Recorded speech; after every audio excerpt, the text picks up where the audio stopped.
आप जिस तरह से हैं उसी तरह से अपने आप को एक्सेप्ट करना और इसके बाद अपने इनर डेमन को हराना, इसी एक थीम के साथ आज की मूवी आती है। I am Cyborg but that's okay, ये इस मूवी का नाम है। ये एक कोरियन फैंटेसी रोमांटिक मूवी है। तो चलिए इसका एक्सप्लेनेशन स्टार्ट करते हैं।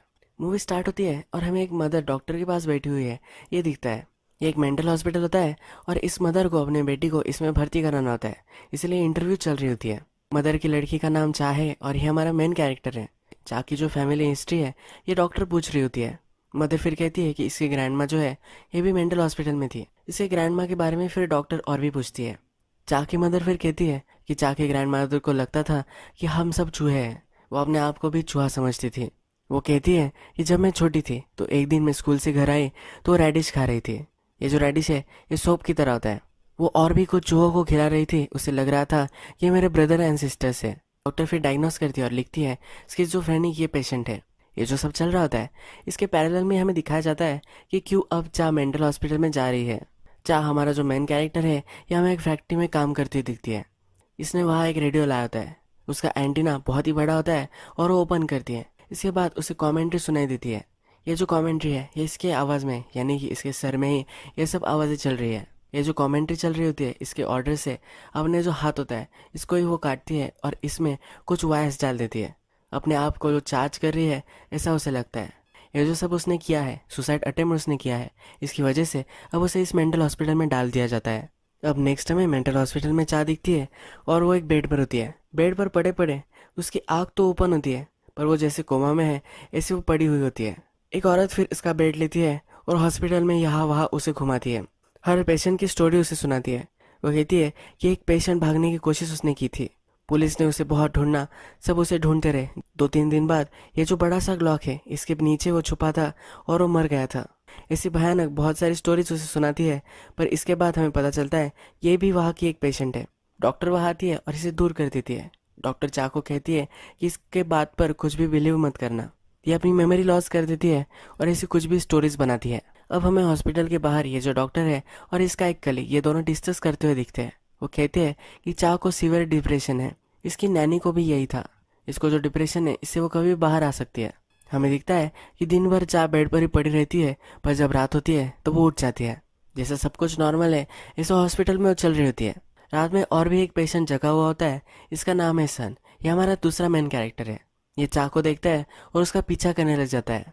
चाह जो होती है जो भी नॉन लिविंग चीज़ें होती है यानी कि लाइट फ्रिज इस तरह की चीज़ों से वो बात करती है। इसे लगता है कि एक साइबॉग है यानी कि एक रोबोट है, इसी वजह से किसी से भी बात कर सकती है। पहले सीन में हमें दिखाया गया था कि अपने आप को ये चार्ज कर रही थी। इसे लग रहा था कि इसकी चार्जिंग खत्म हो गई है और यही करने की कोशिश कर रही थी। इसी वजह से इसने अपने आप को इलेक्ट्रिक्यूट कर लिया था। चाह फिर हमें रेफ्रिजरेटर से बात करते हुए दिखती है और उससे कुछ मांगती है। ये ओपन भी हो जाता है, उसे जो चाहिए होता है वो मिल जाता है। सन इसका पीछा ही कर रहा होता है और उसके बैग में जो भी कुछ है ये वो देखता है। सन एक शातिर चोर होता है तो इसकी बैग से वो टूथब्रश निकालता है, ब्रश कर लेता है और ये रख भी देता है। चाह फिर हमें हॉस्पिटल में अपने बेड के पास जो लाइट होता है उससे बात करती हुई दिखती है। ये उससे पूछती है कि तुम्हें कब पता था कि तुम लाइट हो। वो कहती है कि मुझे बहुत पहले से ही पता था। जब मेरी नैनी हॉस्पिटल में जा रही थी तब से मुझे पता है। ये हमें इसकी जो मेमोरी है ये फिर दिखाई जाती है। इसकी नानी को हॉस्पिटल में ले जाया जा रहा है और ये अपनी बाइसिकल से इसका पीछा करती है। ये अपनी नानी का पीछा नहीं करवाती। इसके मन में ही एक क्वेश्चन आता है, ये तो साइबॉग है, ये तो पीछा कर सकती है, ये कभी भी थक नहीं सकती। ये अपना ही रैशनलाइजेशन कर लेती है कि इसकी बैटरी खत्म हो गई होगी इसलिए इसका पीछा नहीं कर पा रही। इसका जो एनिमी है वो अब एम्बुलेंस बन चुकी है। ये इसको अम्स बुलाती है। इसका मिशन होता है कि सारे अम्स को मिटा दे, उसकी जो नानी है उसे फिर से बचा ले। चाह फिर हमें दिखती है कि वो फ़ोन से बात कर रही होती है। उससे पूछती है कि मैं साइबॉग हूँ पर मुझे पता नहीं है कि मेरा पर्पस क्या है। अगर मुझे मेरा पर्पस मिल जाए तो इससे मेरी लाइफ बहुत ही ईजी हो जाएगी। मैं किस लिए बनी हूँ ये मुझे पता चल जाएगा। इस मूवी में हम देखते हैं कि जो भी सब चीज़ें हो रही है ये हमारी लाइफ से बहुत ही रिलेट कर पाती है। फॉर एग्जाम्पल हम भी हमारे पर्पस के लिए स्ट्रगल करते हैं। जो भी चीज़ होती है जिससे हम बहुत ही प्यार करते हैं ये हमसे छीन ली जाती है या दूर चली जाती है और हम इसे कंट्रोल नहीं कर पाते। फिर भी हम होपफुल होते हैं कि हम इसे फिर से पा लेंगे। इस तरह से सिम्बोलिज्म का यूज़ कर कर ये पूरी मूवी चलती है। इस पागल लोगों की कहानी में एक बहुत ही रियल लाइफ स्टोरी निकल कर आती है। फिर से हम वीडियो में कंटिन्यू करते हैं। चाह के पास हमें एक मोटी औरत आई है ये दिखता है। वो कहती है कि मैंने नोटिस किया है कि तुम अपने प्लेट से कुछ भी खाना नहीं खाती। चाह अपने आप को तो साइबॉग ही समझती है तो कुछ खाना नहीं खाती। ये मोटी औरत फिर उसे कहती है कि अगर तुम खाना नहीं खाओगे तुम पर सब लोग नजर रखेंगे, तुम्हें खाना खाना ही पड़ेगा, तो तुम्हारा खाना मैं खा सकती हूँ। ये मोटी है तो इसे बहुत सारा खाना लगता है। ये डील फिर ये कर लेते हैं। इसके बाद नेक्स्ट सीन जो है, इसमें एक मीटिंग चल रही होती है। इसमें डॉक्टर और पेशेंट बैठे हुए होते हैं। इन्हें जो भी सब प्रॉब्लम्स है ये डॉक्टर उन्हें कहने को बोलती है। इन सब को सन से प्रॉब्लम होता है। जैसे मैंने आपको बताया कि सन सब कुछ चोरी कर सकता है, तो इन सब की चीज़ें इसने चोरी की होती है। इस पर बहुत ही नाराज़ होते हैं। एक कहता है कि मेरे पास टेबल टेनिस खेलने का टैलेंट था, पर इसने मुझसे चोरी कर लिया है। जो मोटी औरत होती है वो कहती है कि मुझे बहुत भूख लगती थी, पर अब उतनी भूख नहीं लगती, इसने मेरी भूख चुरा ली है। इस तरह से ये सब इस पर ब्लेम करते हैं। नेक्स्ट सीन में सन अपने फ्रेंड से कह रहा होता है कि मैंने कुछ भी नहीं चुराया था, मैंने सिर्फ थर्सडे चुराया है। चा ने अब सुना है कि सन कुछ भी चोरी कर सकता है। चा के मन में होता है कि मेरे पास भी एक चीज़ है जो चोरी हो जानी चाहिए, इसीलिए सन का अब वो पीछा कर रही है। चा वंडर करती है कि थर्सडे कैसे चोरी कर सकता है। सन बहुत ही डिस्टर्ब होता है क्योंकि उसकी मदर उसे छोड़कर चली गई है, ऐसा उसे लग रहा होता है। उसका फ्रेंड उसे कंसोल करता है कि ऐसा कुछ भी नहीं है। सन जब रूम से चला जाता है तो चा भी बाहर आ जाती है। चा जब अपनी बैग देखती है तब उसके पास हर डे के लिए एक नई पैंटी होती है, तो उसकी थर्सडे की जो पैंटी होती है ये मिसिंग होती है। अब उसे पता चल जाता है कि सन ने क्या चोरी किया था। चा सन का पीछा कर रही होती है और सन को पता चल जाता है कि ये उसका पीछा कर रही है। वो उसके पीछे आता है तो एक लॉक में वो छिप जाती है। सन उसे कहता है तुम साइको, मेरा पीछा मत करो, और वहाँ से चला जाता है। वो जाते वक्त चा उसे कहती है मैं साइको नहीं, मैं साइबॉग हूँ। फिर से हमें चा की एक मेमोरी दिखती है। उसने सन को अभी अभी बताया है कि वो साइबॉग है, इससे मेमोरी ट्रिगर होती है। चा की मदर के साथ ये उसकी मेमोरी है। चा की जो मदर है ये एक रेस्टोरेंट चलाती है। इस सीन में हमें दिखता है कि चा अपने मदर के पास जाती है। उसे कहती है कि वो अलग है, वो एक साइबॉर्ग है। इसकी मदर सरप्राइज हो जाती है कि ऐसा उसे क्यों लग रहा है। चाह इस पर पूरा बिलीव करती है तो उसकी मदर उसे कहती है कि ठीक है, तुम अगर साइबॉर्ग हो तो हो, पर किसी को भी ये बात पता नहीं चलना चाहिए। हमारा रेस्टोरेंट है, किसी को अगर पता चला कि तुम साइबॉर्ग हो तो हमारा जो बिजनेस है इस पर ज़रा फर्क पड़ सकता है। तुम साइबॉर्ग रहो पर किसी को भी पता नहीं चलना चाहिए। ये सीन यही खत्म हो जाता है। हम जैसे हैं ये सोसाइटी की वजह से ही किसी को बता नहीं पाते। ये सीन यही रिप्रेजेंट करता है। अब नेक्स्ट सीन में हमें दिखता है कि चार लाइट से बात कर रही है। उसे कह रही होती है मेरी जो चार्जिंग मेथड है ये वर्क नहीं कर रही, मैं जब चार्ज हो जाऊंगी तब मैं नानी का बदला ले सकूंगी। उसे लगता है चार्जिंग करने के लिए उसके जो 7 सीन्स है ये उसे नहीं करने हैं। ये जो 7 सीन है इसके बारे में फिर हमें बताया जाता है। इसमें किसी के भी प्रति सिंपैथी होना ये गलत है, सैड होना गलत है, रेस्टलेसनेस होना गलत है, हेसिटेशन करना गलत है, डे ड्रीमिंग करना गलत है, गिल्टी फील करना गलत है, और ज़्यादा थैंकफुल होना भी गलत है। इसमें से बहुत सारी चीज़ें नहीं करती, इसे लगता है कि सिंपैथेटिक है। जो एम्बुलेंस होती है इसके प्रति ये सिंपैथेटिक है, इसी वजह से उसे लगता है कि अपना मिशन, जो अपना गोल है, ये कंप्लीट नहीं कर पा रही। इसकी जो सिंपैथी है ये सन अब चोरी कर सकता है। नेक्स्ट सीन में हमें सन दिखाया गया है और उसका एक फ्रेंड होता है। ये जो इसका फ्रेंड है ये सब लोगों के प्रति बहुत ही रिस्पेक्टफुल होता है। कोई भी चीज़ गलत हो जाए तो इसे लगता है कि इसने ही ये की है। ये हॉस्पिटल में भी होता है क्योंकि एक एक्सीडेंट हो चुका होता है और इसके रोड साइड पर ये था। इसे लगा था कि इसने ये एक्सीडेंट ये किया है, पर इसमें इसकी कुछ भी गलती नहीं थी। जिसका एक्सीडेंट हुआ था उसके रिलेटिव्स के पास ही जाता था, उन्हें कहता था कि इसकी गलती है। ये इनका पीछा ही करता रहता था और इन्हें छोड़ता ही नहीं था, इस वजह से इसे हॉस्पिटल में डाल दिया है। अब हॉस्पिटल में भी कुछ भी गलत हो जाता है, इसे लगता है कि इसने ही ये किया है। ये सन से बोल रहा होता है कि मेरा जो ये नेचर है ये तुम चोरी कर लो। सन भी बिलीव करता है कि ये चोरी कर सकता है, इसलिए इसके फेस पर एक रेड कलर लगा देता है। इसके बाद इसके कंधे पर हाथ रखकर इसने ट्रांसफ़र कर लिया है, इसे वो प्रिटेंड करते हैं। इस आदमी की जो कंडीशन थी वो बहुत सारी क्योर हो जाती है, पर फिर भी इसकी जो प्रॉब्लम थी इसे ये मिस करता है। इसकी प्रॉब्लम है इसके लिए बहुत ही इंपॉर्टेंट थी, ये इससे अब छीन ली गई है तो ये रोने लग जाता है। इसके बाद सन के पास चा आई हुई है, ये हमें दिखता है। चा बोलती है कि मेरी जो सिंपैथी है ये तुम ले लो। चा कहता है कि ऐसे में चोरी नहीं कर सकता, ये तुम मुझे दे रही हो और मैं ले रहा हूँ, ऐसा ही ट्रांसफ़र नहीं हो सकता। उसे कहता है कि तुम्हारे लिए बहुत ही इंपॉर्टेंट होना चाहिए और इसके लिए तुम्हें ग्रीव करना चाहिए, तुम्हें गुस्सा आना चाहिए जब मैं तुमसे लूँगा। चा कहती है कि ये सब मैं करूँगी। सन फिर कहता है कि मुझे तुम्हारा पीछा करना पड़ेगा, 2-3 दिन में तुम्हारा पीछा करूँगा और फिर तुमसे ही चोरी कर लूँगा। चा भी इसके लिए मान जाती है। अब नेक्स्ट को सीन में हमें दिखता है कि सन चा का पीछा कर रहा है। सन को एक प्रॉब्लम आ चुकी है, जो सिंपैथी उसने चोरी की थी और बहुत ही सिंपैथेटिक हो चुका है। ये इस सिंपैथी के साथ रह नहीं सकता, तो जिस आदमी की सिंपैथी थी उसे वापस कर देता है। अब ये चा का पीछा कर रहा था तो इसकी जो सिंपैथी है ये वो चोरी नहीं करता, तो उसके बैग में एक वैल्यूबल चीज़ होती है, इसे वो चोरी कर लेता है। इसके बाद चा बहुत ही रोती है, इसे पता नहीं होता कि इसकी जो चीज़ थी ये किसने ली थी। ये फिर सन के पास आई होती है। ये बहुत रो रही होती है। ये कहती है कि नानी के दांत थे, ये जब हॉस्पिटल से बाहर आएगी तो चबाने के लिए उसे लगेंगे। ये चोरी हो गए हैं तो इसे बहुत ही बुरा लग रहा होता है। ग्रुप मीटिंग में जब चा को पता चलता है तो इस पर वो झपक जाती है, उसे बहुत मारती है। इसके बाद हमें दिखता है कि सन और चा जो उनकी सेरेमनी होती है, इसका मतलब है सन अब किसी कलर से इसका जो फेस है इसे रंग देगा और इसके बाद इसकी जो सिंपैथी है ये चोरी कर लेगा। ये सेरेमनी उनकी हो रही होती है। जब ये खत्म हो जाती है तब चा को लगता है उसका जो वे है इसके बीच में कोई भी नहीं आने वाला।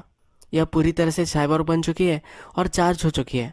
ये फिर बाहर निकलती है, हॉस्पिटल में आती है।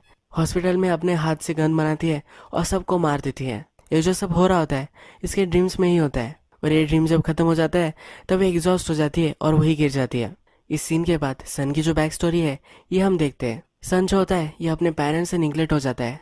ये उनके लिए इनविजिबल था तो सन को लगने लगता है कि इनविजिबल है, इससे वो चीज़ें चोरी कर सकता है। चोरी करने की वजह से वो जेल में भी जाता है, पर जेल में वो चोरी करता है। इसे लगता है कि अब वे छोटा छोटा होता जाएगा और एक दिन इनविजिबल हो जाएगा।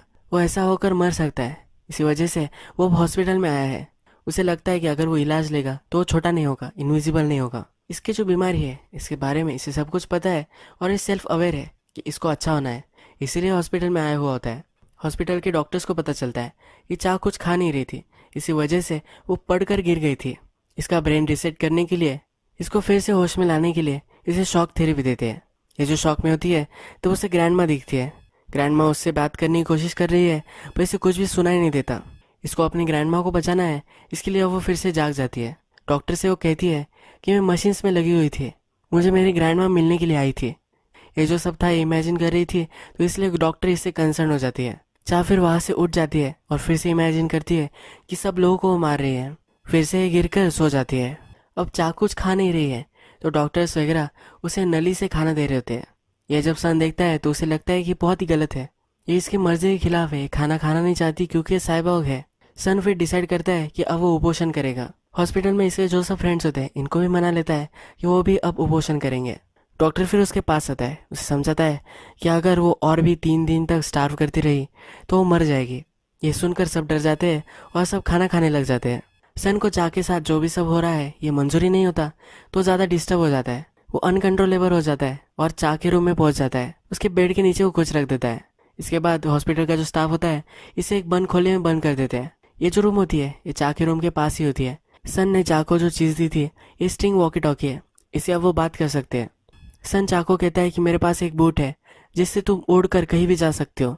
ये फिर उनकी एक इमेजिनरी दुनिया में स्विट्जरलैंड में पहुंच चुके हैं, ये इमेजिन करते हैं। इस इमेजिनरी दुनिया में चा उसे समझा रहा होता है कि तुम्हें खाना खाना चाहिए, पर ये अभी भी मान नहीं रही होती। चा की जो नानी है ये उसे वहाँ दिखती है, एक दूसरे को हक करते हैं। सन ने चा को उसके नानी के जो टीथ थे वो वापस कर दिए हैं। ये टीथ को नानी को दिखाती है। वो कहती है कि तुम जब वापस आओगी तब तुम्हें ये लगेंगे। नानी उसे बोलती है कि मुझे अब ये नहीं लगेंगे, तुम जब बूढ़ी होगी तो तुम्हें ये लग सकते हैं। नानी उससे दूर हो रही है ऐसा उसे लगता है। इसका मतलब है नानी अब मर चुकी है और इसका रियलाइजेशन उसे होता है। नेक्स्ट दिन चा की मदर ये न्यूज़ सुनाने के लिए वहाँ आती है। चा की मदर उसे कहती है तुम्हारी नानी ये टीथ पीछे छोड़कर चली गई थी, वो हॉस्पिटल में फिर से रेडिश ना खाए तो इसलिए उसने किया था। चा की मदर उसे पूछती है तुम साहिबा हो, ये किसी को बताया तो नहीं ना। चा कुछ बोलती नहीं तो वो समझ जाती है इसने किसी को बताया है। इसकी मदर रोने लग जाती है। वो कहती है इसी चीज़ें तुम्हें दुनिया को नहीं बतानी है। चा बहुत ही दुख में होती है। नानी की जो भी सब चीज़ें होती है ये वो गाड़ देती है। ये टीथ पहले गाड़ती है, उसे लगता है कि ये टीथ उसे नहीं गाड़नी चाहिए, ये फिर वो निकाल लेती है। चा को सहारा देने के लिए सन भी वहाँ आता है और एक दूसरे को घिस करते हैं। डॉक्टर्स ने ट्यूब से इसे कुछ खाना दिया है। इसे चा अब थोड़ी देर तक जी रही है, पर अगर ये कुछ खाना नहीं खाएगी तो ये पक्का मर जाएगी। सन जो है अब इसके लिए केयर करता है। ये दोनों अब प्यार में है तो इसे लगता है कि इसे कुछ खाना चाहिए। सन फिर एक आइडिया लगाता है। इसके पास अपनी मदर का एक फ़ोटो होता है जो एक बड़े से पेंडल में होता है। ये पेंडल फिर वो चा को दिखाता है। वो कहता है कि एक डिवाइस है, अगर ये डिवाइस मैं तुम्हारे बॉडी में फिट कर दूंगा तो इससे तुम जो खा रही हो ये डिस्ट्रॉय हो जाएगा और इससे डायरेक्टली एनर्जी में कन्वर्ट हो जाएगा, इससे तुम कुछ भी खा सकोगी। ये फिर झूठ मूठ उसका ऑपरेशन करता है, ऐसा प्रिटेंड करता है और चा को भी ये सच लग जाता है। फिर उसे कैंटीन में लेकर आता है। जब ये उसे खाना देता है चा का अब भी नहीं लग रहा होता कि ये वर्क करेगा। चा उसे कहती है कि अगर मैं खा लूँ, अगर ये वर्क नहीं करेगा तो क्या होगा। सन कहता है कि वर्क करेगा, मुझ पर भरोसा रखो। चा उसे कहती है अगर ये खराब हो गया और तुम अगर मेरे पास नहीं रहे तो मैं क्या करूँगी। सन कहता है कि मैं हमेशा तुम्हारे साथ ही रहूंगा। इसे कॉन्फिडेंस देता है और फिर खाना खिलाता है। अब फिर खाना खाने लग जाती है। चा का जो पर्पस था ये अब चला जा चुका है। उसकी नानी को उसे बचाना था।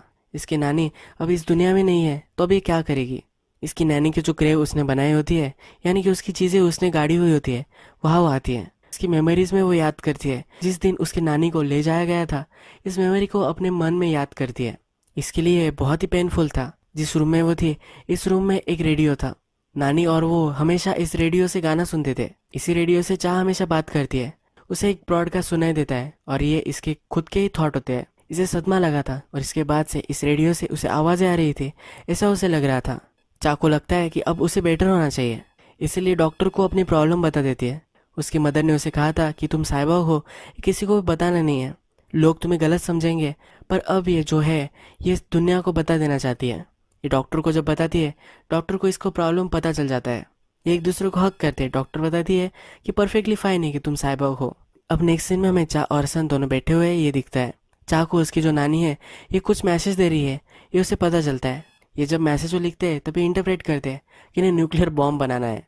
इसके लिए इन्हें बहुत सारी एनर्जी लगने वाली है, तो इस काम में वो भी लग जाते हैं।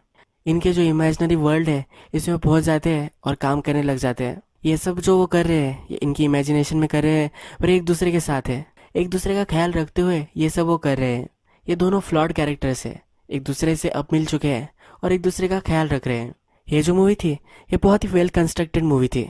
एक झूठ में हमें एक सच बताया गया है। जैसे हम मूवी के फर्स्ट में देखते हैं कि चाक को उसकी मदर कहती है कि तुम्हें किसी को भी बताना नहीं कि तुम साइबॉग हो, यानी कि सोसाइटी उसे एक्सेप्ट नहीं करेगी। सोसाइटी के फेयर में आप जो हो किसी को भी नहीं बताते और अपनी लाइफ नहीं जीते। आपकी लाइफ में आपको कुछ चीज़ें चाहिए होती है जो आपसे छीन ली जाती है। इस केस में चा के लिए उसकी ग्रैंड मदर ये थी। उसे फिर से पाने के लिए वो कुछ भी करने के लिए रेडी थी। उसे एक सेल्फ रियलाइजेशन था, उसकी नानी को अगर उसे बचाना है तो उसके जो सीन्स है, यानी कि सिंपैथी, सैड होना, रेस्टलेसनेस, ये जो 7 सीन्स होते हैं इससे उसे ऊपर उठना है। इसके लिए वो मेहनत भी करती है। यानी कि आदमी के मन में जो सब बुरी आदतें होती है, जो डिमंस होते हैं, इनको हमें पार करना पड़ता है हमारे गोल को अचीव करने के लिए। इसके बाद ये अपना पर्पस लूज करती है। अपना जो लव पार्टनर है इसे पाती है। फिर से ये दोनों मिलकर उनका पर्पस ढूंढ लेते हैं। उसके बाद एक दूसरे को हेल्प कर कर जीते हैं। इसी एक ब्यूटीफुल एंडिंग के साथ ये मूवी खत्म हो जाती है।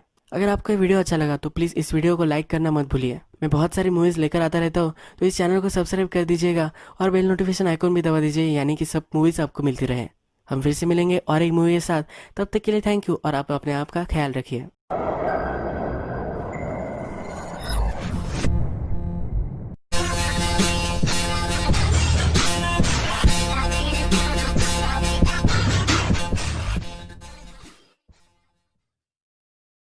आप जिस तरह से हैं उसी तरह से अपने आप को एक्सेप्ट करना और इसके बाद अपने इनर डेमन को हराना, इसी एक थीम के साथ आज की मूवी आती है।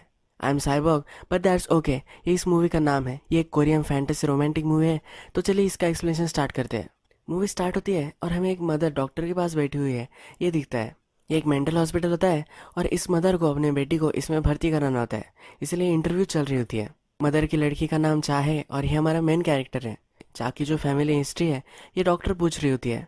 मदर फिर कहती है कि इसकी ग्रैंडमा जो है ये भी मेंटल हॉस्पिटल में थी। इसके ग्रैंडमा के बारे में फिर डॉक्टर और भी पूछती है। चाह की मदर फिर कहती है कि चाह की ग्रैंड मदर को लगता था कि हम सब चूहे हैं, वो अपने आप को भी चूहा समझती थी। वो कहती है कि जब मैं छोटी थी तो एक दिन मैं स्कूल से घर आई तो रेडिश खा रही थी। ये जो रेडिश है ये सोप की तरह होता है। वो और भी कुछ चूहों को खिला रही थी। उसे लग रहा था कि मेरे ब्रदर एंड सिस्टर्स है। डॉक्टर फिर डायग्नोस करती है और लिखती है स्किज़ोफ्रेनिक ये पेशेंट है। ये जो सब चल रहा होता है इसके पैरेलल में हमें दिखाया जाता है कि क्यों अब चाह मेंटल हॉस्पिटल में जा रही है। चाह हमारा जो मेन कैरेक्टर है ये हमें फैक्ट्री में काम करती दिखती है। इसने वहाँ एक रेडियो लाया होता है, उसका एंटीना बहुत ही बड़ा होता है और वो ओपन करती है। इसके बाद उसे कॉमेंट्री सुनाई देती है। ये जो कॉमेंट्री है ये इसकी आवाज़ में, यानी कि इसके सर में ही ये सब आवाज़ें चल रही है। ये जो कॉमेंट्री चल रही होती है इसके ऑर्डर से हमने जो हाथ होता है इसको ही वो काटती है और इसमें कुछ वायर्स डाल देती है। अपने आप को जो चार्ज कर रही है ऐसा उसे लगता है। ये जो सब उसने किया है, सुसाइड अटेम्प्ट उसने किया है, जिसकी वजह से अब उसे इस मेंटल हॉस्पिटल में डाल दिया जाता है। अब नेक्स्ट टाइम मेंटल हॉस्पिटल में चाह दिखती है और वो एक बेड पर होती है। बेड पर पड़े पड़े उसकी आँख तो ओपन होती है और वो जैसे कोमा में है ऐसे वो पड़ी हुई होती है। एक औरत फिर इसका बेड लेती है और ये सब वो कर रहे हैं। ये दोनों फ्लॉड कैरेक्टर्स हैं, एक दूसरे से अब मिल चुके हैं और एक दूसरे का ख्याल रख रहे हैं। ये जो मूवी थी ये बहुत ही वेल कंस्ट्रक्टेड मूवी थी। एक झूठ में हमें एक सच बताया गया है। जैसे हम मूवी के फर्स्ट में देखते हैं कि चाक को उसकी मदर कहती है तुम्हें किसी को भी बताना नहीं कि तुम साइबॉर्ग हो, यानी कि सोसाइटी उसे एक्सेप्ट नहीं करेगी। सोसाइटी के फेयर में आप जो हो किसी को भी नहीं बताते और अपनी लाइफ नहीं जीते। आपकी लाइफ में आपको कुछ चीज़ें चाहिए होती है जो आपसे छीन ली जाती है। इस केस में चाक के लिए उसकी ग्रैंड मदर ही थी। उसे फिर से पाने के लिए वो कुछ भी करने के लिए रेडी थी। उसे एक सेल्फ रियलाइजेशन था उसकी नानी को अगर उसे बचाना है तो उसके जो सीन्स है यानी कि सिंपैथी, सैड होना, रेस्टलेसनेस, ये जो 7 सीन्स होते हैं इससे उसे ऊपर उठना है। इसके लिए वो मेहनत भी करती है। यानी कि आदमी के मन में जो सब बुरी आदतें होती है, जो डिमंस होते हैं, इनको हमें पार करना पड़ता है हमारे गोल को अचीव करने के लिए। इसके बाद ये अपना पर्पस लूज करती है। अपना जो लव पार्टनर है इसे पाती है।